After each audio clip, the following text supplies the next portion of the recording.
ஓம் சாய்ராம். என் அன்பு செல்லமே, என்னுடைய அழகான தங்கமே, என்னம்மா தெய்வம் ஒன்றுமே செய்யவில்லை, கண்ணை மூடிக்கொண்டே இருக்கிறதோ தெய்வம். தெய்வத்தை நம்பி ஏமாந்தது மட்டும்தான் மிச்சமோ? தெய்வம் நமக்கு ஒன்றுமே செய்யாதோ?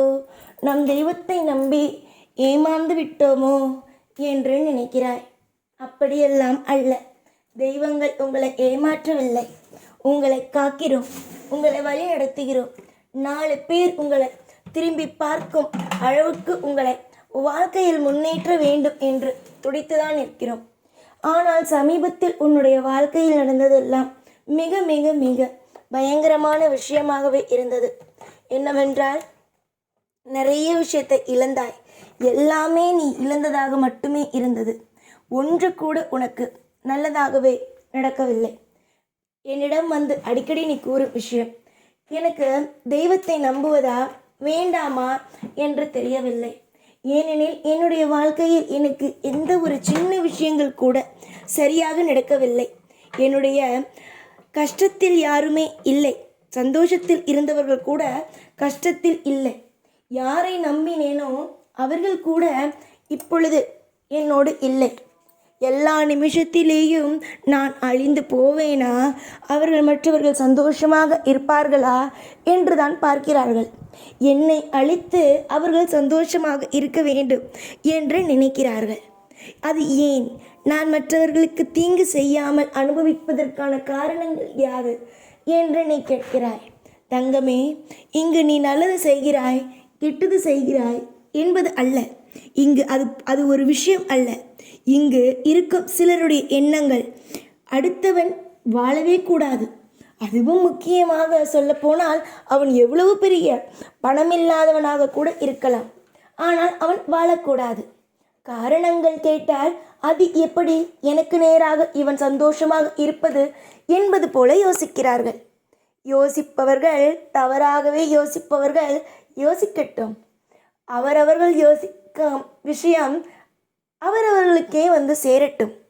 ஒவ்வொரு நாளும் மற்றவர்களை வாழ வைக்க வேண்டும் என்று போராடுகிறேன். ஆனால் சிலர் அடுத்தவன் கெட்டு போக வேண்டும் என்று தெய்வத்தை வேண்டுகிறார்கள். இது எப்படி இருக்கிறது? ஒருவன் மற்றவனுக்கு இவன் நன்றாக இருக்கக்கூடாது, அவன் நன்றாக இருக்கக்கூடாது என்று ஒரு கேள்வி, ஒரு வேண்டுதல். அதே சமயம் அவனை பற்றி வேண்டினால் பரவாயில்லை, மற்றவனை பற்றி இவன் நன்றாக இருந்துவிடக்கூடாது, என்னை விட இவன் எப்படி நன்றாக இருக்கலாம், நான் நன்றாக இருக்கிறேன், அவனும் என்னோடு சேர்ந்து எப்படி நன்றாக இருக்கலாம், நான் மட்டுமே இங்கு நன்றாக இருக்க வேண்டும் என்றெல்லாம் வேண்டுகிறார்கள். நீ பார்க்கும் உலகம் சின்னது, ஆனால் நான் பார்ப்பது மிக மிக அதிகம். காரணம், நீ யாருடைய மனதையும் பார்க்கவில்லை. வெளியில் அவர்கள் பேசுவதை மட்டுமே பார்க்கிறாய். ஆனால் நான் அவர்களுடைய வாழ்க்கையில் அவர்கள் என்னென்ன யோசிக்கிறார்கள், என்னென்ன விஷயத்தை யோசிக்கிறார்கள், என்னென்ன விஷயத்தை அவர்கள் என்னிடம் கேட்கிறார்கள் என்பதையே நான் பார்க்கிறேன். நீ ஒரே ஒரு விஷயத்தை பார். சாதாரணமாக இதுவரைக்கும் மற்றவர்களுடைய எண்ணங்களை பற்றி உனக்கு தெரியாது. தெரியாத பொழுதே இவர்களை பார்த்தால் பயமாக இருக்கிறது, அவர்களை பார்த்தால் பயமாக இருக்கிறது என்று கூறுகிறாய். ஆனால் இந்த உலகத்தில் அனைவரையுமே நான் பார்க்கிறேன். எனக்கு எப்படி இருக்கும்? ஆனால் நான் படைத்து விட்டேன், அனைவரையும் காக்க வேண்டும். நிச்சயமாக உன்னை நான் காப்பேன், உன்னை நான் வழி நடத்துவேன். எல்லாம் உனக்கு சந்தோஷம்தான், எல்லாமும் உனக்கு யோகம்தான். எதிர்பாராத ஒரு நல்ல விஷயம் நடக்கும். கூடிய சீக்கிரத்தில் நல்ல விஷயத்தை நீ பார்ப்பாய். உன்னுடைய தேவைகள் எல்லாமும் நடக்கும். யாரை பார்த்தாலும் முதலில் பயப்படாதே. உன்னுடைய வாழ்க்கையில் அனைத்தும் சிறப்பாகத்தான் அமையும். உன்னுடைய கண்களை முதலில் நன்றாக திறந்து பார். நீ என்னிடம் அடிக்கடி சொல்லும் விஷயங்கள் என்ன தெரியுமா? எனக்கு பயமாக இருக்கிறது, எனக்கு யாரை பார்த்தாலும் பயமாக இருக்கிறது, எனக்கு எல்லா விஷயமுமே மிக மிக கலக்கமாக இருக்கிறது. என்னை யாராவது ஏதாவது சொல்லிவிட்டால் அதோடு என்னுடைய மனம் எதை பற்றியும் யோசிக்காமல் அவன் என்னை திட்டிவிட்டான், அவன் என்னை பேசிவிட்டான் என்பது போலவே இருக்கிறது என்ற மாதிரியே யோசிக்கிறது. கண்மணி, விடு, அனைத்து விஷயத்தையும் விடு, என்னுடைய காலடியில் வந்து போடு. உன்னுடைய வாழ்க்கையை நான் காப்பேன். உன்னுடைய வாழ்க்கையை நான் அனைத்தையும் சரி செய்வேன். உன்னை இந்த உலகத்தில் படைத்துவிட்டு உனக்கு சாப்பாடு, துணி, மணிகள் மற்றும் அனைத்து விதமான விஷயங்களையும் நான் தராமல் வேறு யார் தருவார்? நீ கேட்டது கிடைக்கும். சில நேரத்தில் சில விஷயங்கள் பயமாக இருந்தாலும் ஒரு நிமிஷம் யோசித்துப்பார், நமக்காக நம் சாய் இருக்கிறார் என்று அத்தனை பயங்களும் போகும். உன்னை போலவே தான் நானும் ஷீரடியில் வாழ்ந்தேன். தெய்வமாக இருக்கும் என்னையே அத்தனை வார்த்தைகளை சொல்லி பேசியவர்கள் மனிதனாக இருக்கும் உன்னை பேச மாட்டார்களா என்ன?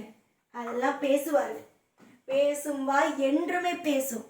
அது இன்றுதான் பேசும், நாளை தான் பேசும், நாளை வாயை மூடும் என்பதெல்லாம் அல்ல. பேசும் வாய் எப்பொழுதுமே பேசும். அதனால் எதையும் பற்றி நீ கவலைப்படாதே. உன்னுடைய தேவைகளுக்கு நிச்சயமாக நான் உதவுவேன்.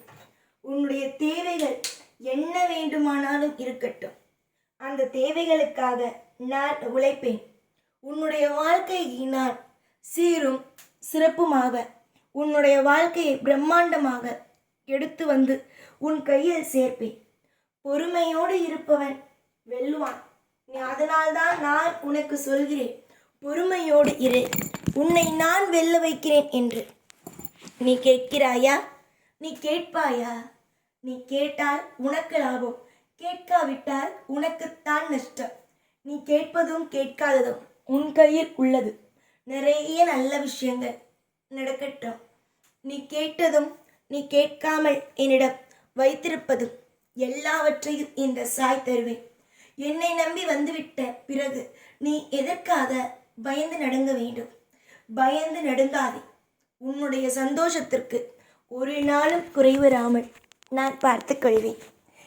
உன்னுடைய தேவை, அதாவது என்னுடைய தேவைகளை நீ சரி செய்கிறாய். இது செய்தால் சாய்க்கு பிடிக்குமா, அது செய்தால் சாய்க்கு பிடிக்குமா என்று சாய்க்கு என்னென்ன பிடிக்கும் என்று நீ முடிவெடுத்து வைத்திருக்கிறாய். அதே போலவே இந்த சாய்க்கு தெரியும் உனக்கு என்னென்ன பிடிக்கும் என்று. கூடிய விரைவிலேயே நல்லது செய்வேன். பல மாற்றங்களை உனக்காக கொடுப்பேன். எதிர்பாராத வழிகள், வேதனைகள் எல்லாமும் வந்தது.